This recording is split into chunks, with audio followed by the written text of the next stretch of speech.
Hello everyone, welcome back to my YouTube channel. This week's video is weekly spreads. I will be showing you 4 ways in which I do my weekly spreads in my bullet journal.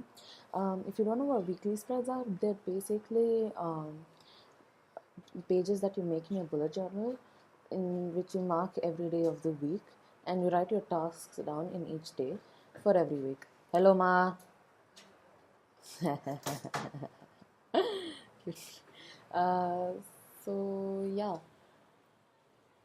So these are just 4 ways that I use in my bullet journal. You can use these, or you can use them as inspiration to make your own weekly spreads. Let's not talk anymore and just go into the video. Hey, so voiceover Sejal here. Let's get started with the weekly spread. So the first one I've already shown in my April bullet journal setup, which is on the side you have a column for events, and in the column you have separate spaces for the days, and then you just take a normal sketch pen or highlighter and just make lines to kind of separate the pages into days. And taking a pen, I just divide the events column into 7 parts and write the date on the side. And I'm just making like a mock spread here.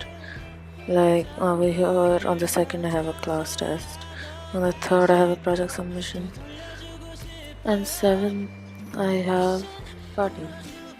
So now I'm writing the dates, the days and dates on the yellow part, and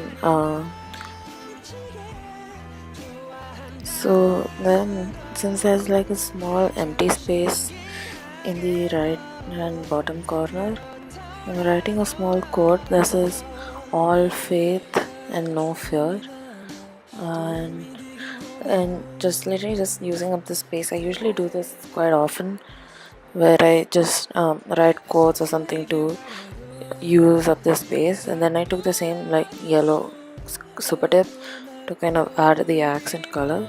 And now here's just like a mock way of how I do my weekly spreads usually. So I would usually, like, since I've already know what events are there, I kind of prioritize them and write them first on the top, where so that every day when I open this page of the journal, I know that that these are the certain days that I'm supposed to do certain things, and then I can plan my week way more ahead. Now moving on to the next type of way that I usually do my weekly spread is by just making the accent doodle or the accent theme in the middle.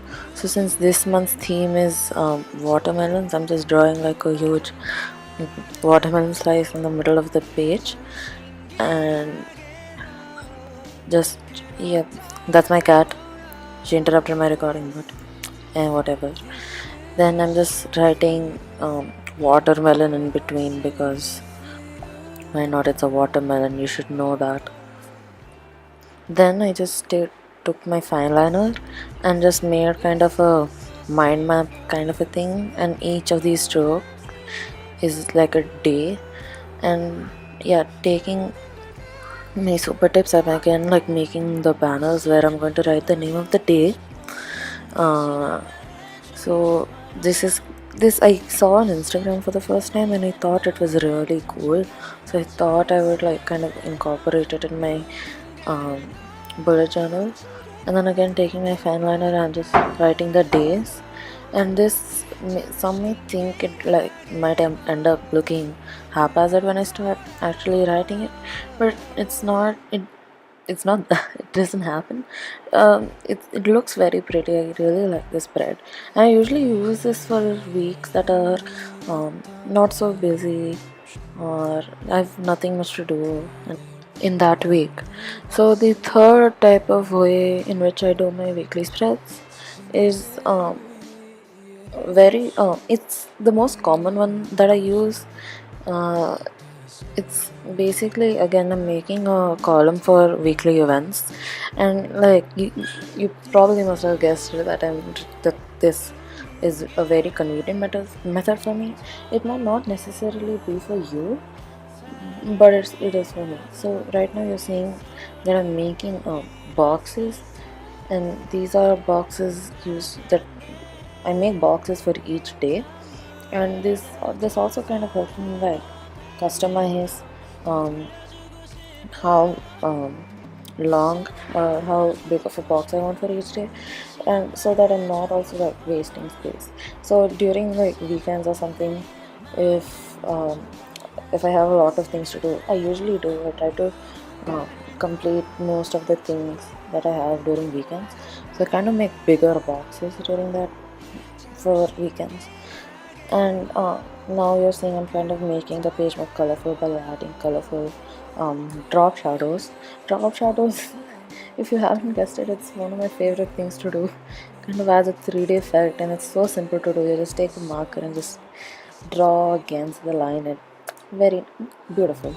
And yeah, now I'm just writing the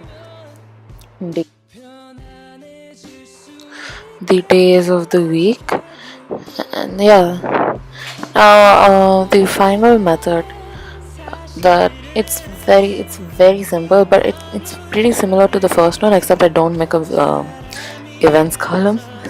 It's just that I just calligraphy the day, the name of the day, and I just draw a line using my super tips again to like divide the days.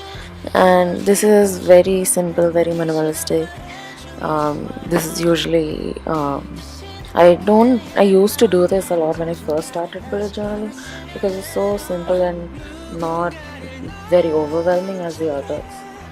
So yeah, and again, just to fill up the space, I do so many things to just fill up space. I add stickers, I draw. So yeah, and that's all that I have for today. This is a final flip through of how everything looks like. It's not necessary that you have to do only these four. There are many other types of ways that you can do your weekly spreads, but these are just four that I do on a daily basis. So yeah, I hope you really like the video, and thanks for watching. Bye bye.